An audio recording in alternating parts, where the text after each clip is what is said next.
La radio MMA vous informe. Liboke. Parlons de la culture congolaise.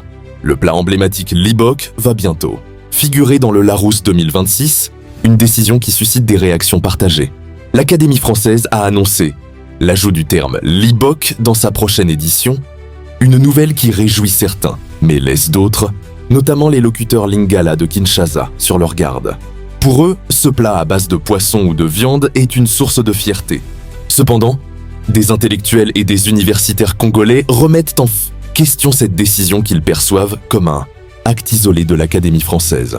À l'heure du déjeuner, le restaurant 100% Libok, chez Mère Ntoaembe, situé dans le quartier chic de la Gombe à Kinshasa, est envahi par des clients.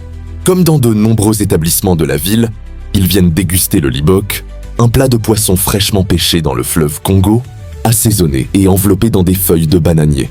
Ce plat est tellement renommé qu'il sera bientôt intégré au Petit Larousse illustré en 2026.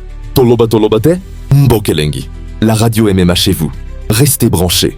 Abonne-toi. Plusieurs nouveaux mots vont faire leur apparition. Parmi eux, le liboké, un célèbre plat originaire de République démocratique du Congo et défini par le Larousse comme une préparation à base de poisson ou de viande, enveloppée dans des feuilles de bananier et cuite au charbon de bois. Et dans les rues de Kinshasa, le liboké a beaucoup de succès. C'est un goût inimitable.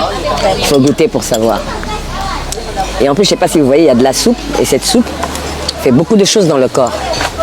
Ça participe à la santé. Mais pour certains universitaires congolais, son apparition dans le dictionnaire fait débat. Et utiliser ce terme uniquement pour parler du plat serait réducteur. En lingala, liboké signifie petit groupe. Et selon les mots qui l'entourent, on peut l'utiliser pour parler d'un petit groupe de poissons emballés dans un paquet, mais aussi d'un petit groupe de personnes. Entre 1965 et 1997, alors que le maréchal Mobutu était au pouvoir en RD Congo, ce mot faisait partie d'un slogan qui appelait à l'unité nationale. Liboké Moko, c'est cette communion, cette unité nationale. D'abord, c'est pas cette nourriture d'abord. Limiter ça à l'aspect alimentaire, c'est très bien pour eux, pour les Français, mais pas pour nous.